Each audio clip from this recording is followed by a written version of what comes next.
This is the Global Podcast Network, where executives and professionals connect, share, and inspire. Stay tuned for the conversations that drive success.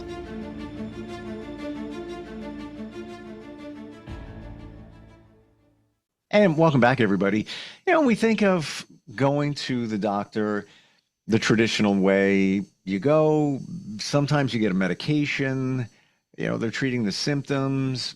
They usually don't treat the root cause of whatever you're dealing with. Today, we're going to take a moment and look at the history of medicine. What was it like thousands of years ago? And interestingly, it's still that way. And it's not about taking a pill, if you will. She is somebody who practices acupuncture and therapeutic massage and so much more, and helps people get on their path to wellness. In fact, that's the name of her practice. She is Teresa Wilkinson, and she's back with us. Welcome. How are you doing?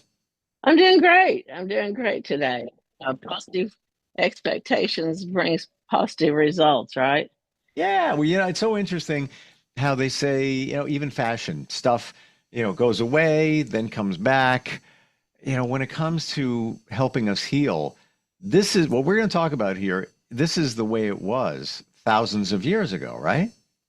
Yeah. So what I want to kind of sync us up is we are electromagnetic beings, and the Earth is electromagnetic. And I don't know if you've heard that there's kind of a new wave going about grounding mats and people more interested in healing through grounding and getting barefoot on the grass and that kind of thing.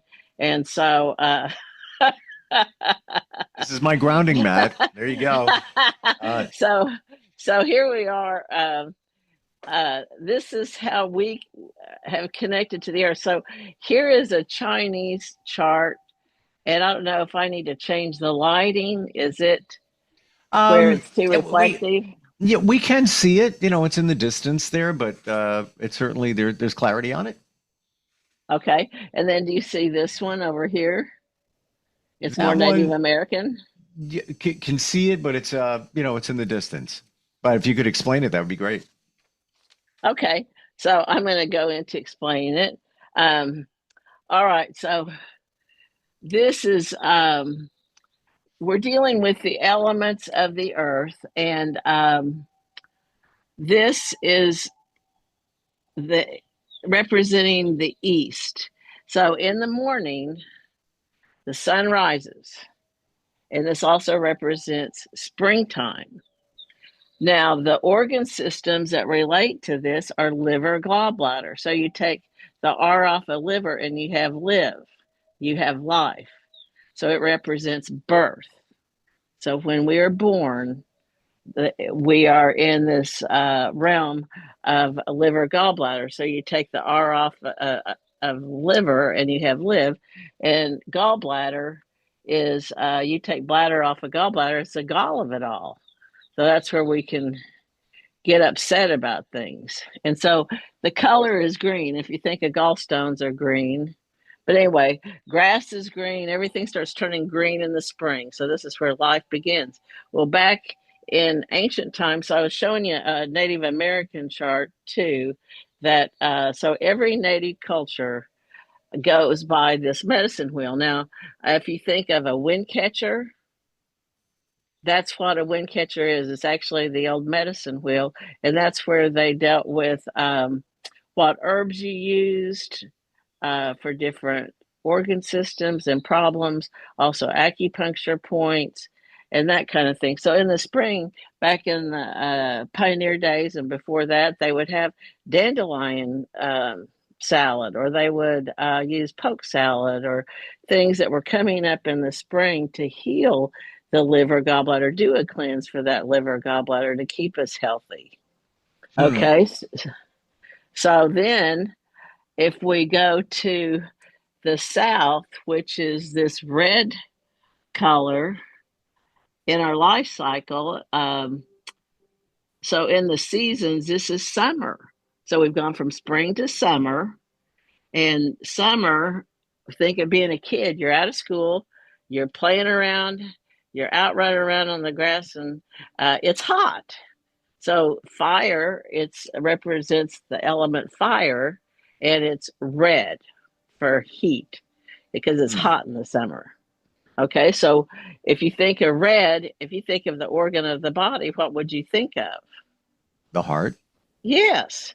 So as and also as kids, we might be more sensitive, we might get our feelings hurt, we're learning to mature. So this represents the heart, small intestine, and also our hormones are developing, right? So it's all of our endorphins and hormones.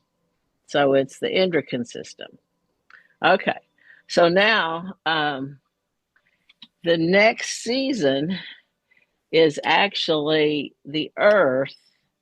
It's a lot of times the color orange or yellow, and it represents our stomach. Now, that season is actually harvest. It's where the fields start turning golden. It's time for us to start harvesting hay or wheat or whatever. And this represents the afternoon. It represents being a teenager. You're now a teenager. So you're getting centered. So this is usually the point in a wind catcher, which is in the center of the wheel. So then the next season we go into is fall. Now, fall is in our life cycle is adulthood. The color is white. So think of, okay, you've got to be perfect. If you want to be a parent, you're going to be trying to teach your kids how to behave right, do better, do the right thing. And so it represents the index finger and the thumb, lung, large intestine. So when we are born, the first thing we do is we take a breath and we go to the back, we poop. The last thing when we die, the last thing we do is we take our last breath and we poop. So the Chinese have put together the lung and large intestine are connected. So this would be where you would treat asthma, anything that would have to do with constipation or the large intestine.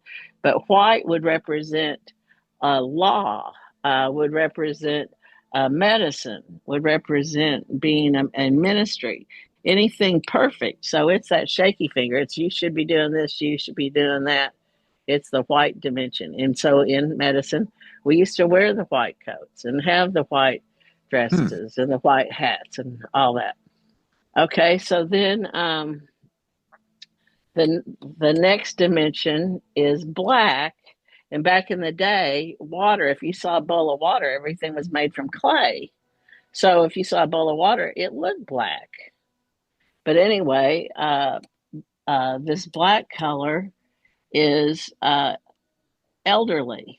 So when we grow older, what do we have? More trouble with um, uh, controlling our peeing. So say that's why Depends got developed because people start losing control or have prostate problems or Hmm. whatever.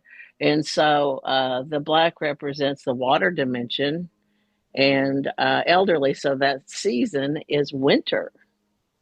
So um, so this, if everything's cycling, and I don't know if you can see my chart here, if everything's cycling perfectly, we're going through the seasons, we're going through the day, so that the winter would be nighttime, and so we are a representation of the Earth. We are connected.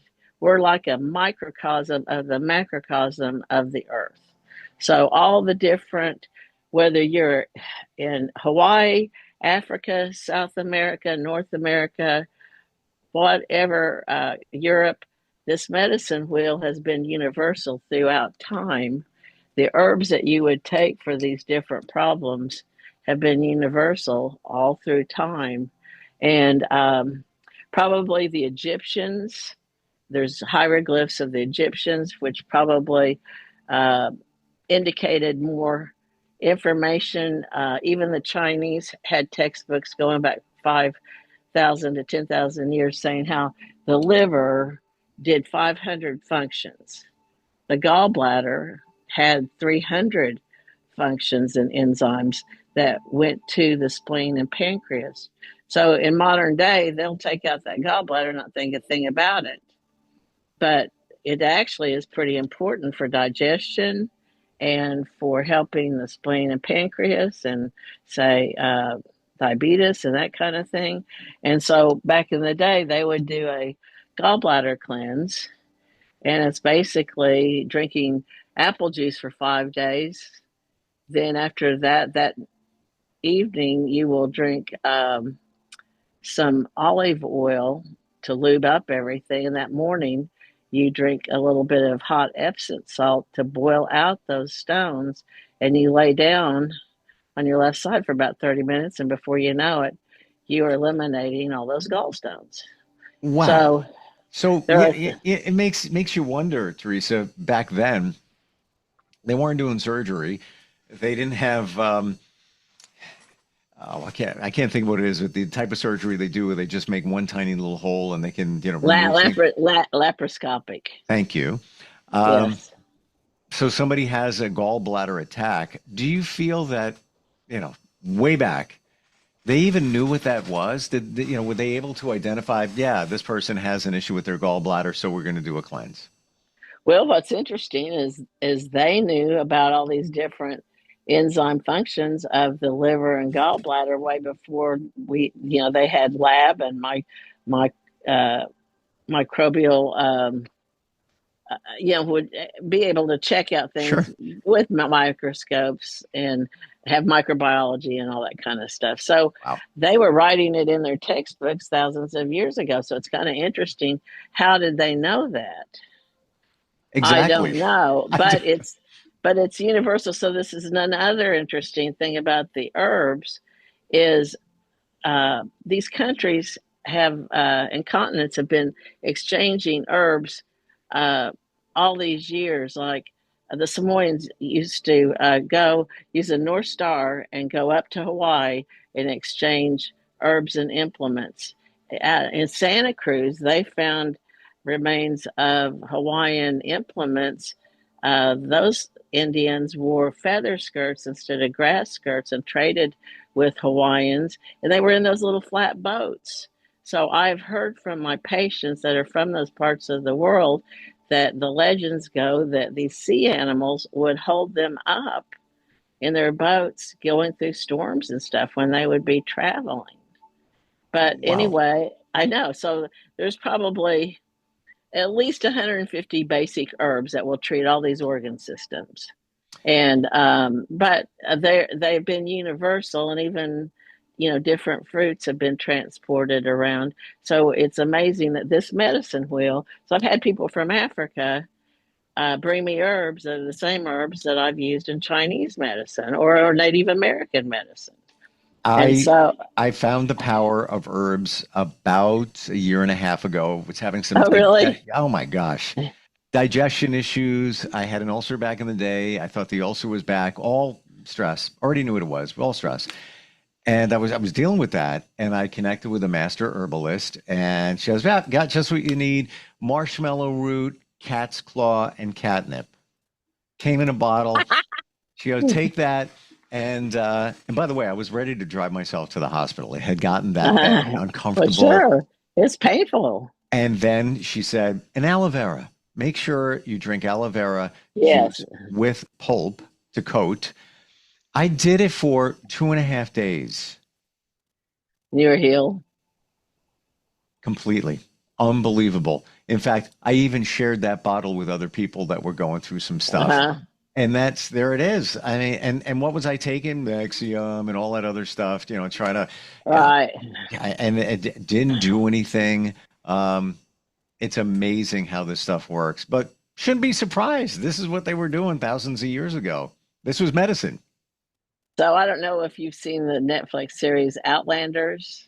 No, not yet. Okay. Well, anyway, well, it's a thing where this lady, you know how the stones are in England, we have these different formations around the earth where they feel like maybe aliens, or there's been um, things built like the pyramids. How did Hmm. they build those? They might have had some help in some way by aliens. But anyway, then this is the other. Anyway, she time travels. She's a doctor in the United States, and she time travels back to 1600s in Scotland and gets put in a turret in a castle and starts studying all the herbs. And so she starts figuring out the medicines that she's learned in med school and the herbs, in the 1600s, and starts helping people. But um, going back to our planet, uh, in our solar system, we are the only planet with life. So I don't know if you remember back when we were circling the Earth and going to the moon, but we found out that once we left the Earth's atmosphere and its electromagnetic field, when they came back, they didn't have any circulation. They couldn't walk. They'd Wow. break a femur. They'd have to carry them. And so I've heard at the space station they have to do like 8 hours a day on the treadmill to keep circulation going. And so in one of my next series, I'm going to talk about microcirculation and the beamer and the electromagnetic field, because that is this whole grounding thing, this thing with the Earth is so important. So we are the only planet in our solar system and many other solar systems that have life. They have humans, have animals, rivers, forests, trees. The closest planets around the sun are called the rocky midgets. Mercury, Mars, Venus, they're just rocky and they're little. The planets outside, further out from the Earth, are considered the gassy giants. They're just large and they're just made out of gas. Well, there's no life on those. And so we're a very special planet with this electromagnetic uh, molten center that gives us, if we ground to it, circulation, life, healing. And so I'm glad you got that grounding, Wow. Matt. Wow. You You know know, what? Teresa, I never thought of it that way. I thought of it, yes, okay, grounding is beneficial. We're connecting to the ground. You hug a tree, its roots go into the ground. You're connecting with yes, the ground. All good. But what you just said, how eventually it leads to the Earth's, I guess, electromagnetic core. yes, I never that, even thought about that. That's pretty yes, wild and powerful. it is. And so when we're born, the minute we're born, where the planets are around the sun, those that are close to the sun are more about our personality. The planets further out that take 10 to 12 years to circle around the sun, those are generational. And so that's where we get this Gen X or Alpha A or millenniums or the baby boomers, latchkey. So we have these 10, 12-year time frames where that's more the attributes of that generation and what they're going through, because everything keeps evolving and changing. Hmm. So we're a special solar system, but if you look at a telescope and you look out there in the sky, there's a gazillion solar systems like pebbles of sand on a beach. And what I've heard is the only planet that may be close to our planet Earth is the center planet of Orion's belt called Pleiades. But who knows? And then there's supposed to be a great central sun that everything rotates around. But we're a very special planet. And even though, we have the positive and negatives of life, we have different things happen to them. And that's why I said earlier positive expectations yield positive results. We have to stay positive and do the best we can through all the bumps in the road. But this is a very awesome, beautiful place, and we have to really appreciate our life here and what it's given us, because it's Better than being on Mars. Yes. And I got to tell you, I've learned with you today that you run deeper than I ever imagined in such a wonderful way. But even in terms of astrology, yes, I know that you do therapeutic massage. I know you do acupuncture. But I didn't know you run this deep in terms of what's going on, all of this. Did you get interested in this? Was your interest in, call it Chinese medicine first, and then you pivoted over to acupuncture, or was it the other way around? I actually started having an interest in, say, astrology as an early teenager. I was collecting acupuncture charts and Oriental teapots and furniture and things like that as a teenager. And then I decorated my house Oriental when I first moved out when I was 18. But then I think, going back to my story last time, I bridged into through different life situations, bridged into alternative medicine. But I also combined Western medicine. I went to nursing school. I was going to do, I was pre-med until I changed my mind and started the acupuncture school in Oklahoma. Now, the interesting thing is the story behind my teacher, who was a medic in Vietnam, and he decided he didn't want to come back and be a farmer from Arkansas like his dad, and so he took astronomy and engineering, and he went and helped build the first telescope in the Big Island of Hawaii, which is the tallest mountain in the world, starting at sea level. Well, he went blind one day going up and down that mountain because of the altitude change. And the locals said, well, you just need to go get acupuncture and you'll get your sight back. And he did. And then Wow. he had a baby, 9 months old, and it had asthma real bad and almost died one night. And the locals said, well, you just need to go get acupuncture for that baby and it'll get over that asthma. And so they did, and it did. And so after he finished his project there with that telescope, he found a master teacher in Santa Fe.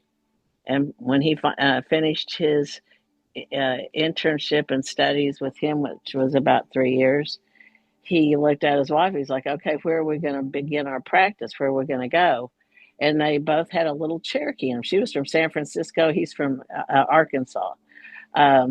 She was sent there in the summer times by her family, and that's how they got to know each other's kids and got married later. But they decided to go to Tahlequah, which is the Cherokee capital of the world. And so when we did school, we had medicine men coming in and out, and we learned Native American medicine as well as Japanese medicine. Amazing. And so they were coming in and getting the herbs, the Chinese, Japanese herbs. They were the same herbs that the Native Americans were using. Mm. And so we burn an herb on the end of the needle called mugwort. I tease my clients and tell them that it's the Harry Potter part of the treatment. I was thinking the same exact thing. We are at a time. We are at a time. And it was fun. It was fun. I just got a text from somebody that I know. I didn't even know this was on their radar. They said, oh, yeah, by the way, I hope everything's good. I'm walking in to get acupuncture for the first time for their complexion in place of Botox. All right. I'm not even kidding. I just got that text. Okay. Yeah. I call that a Japanese facial. Ah, there you go. Teresa, you are amazing with all your insight. TulsaPath.com is the site to your wellness center. Am I right about that? Right. You're right. Excellent.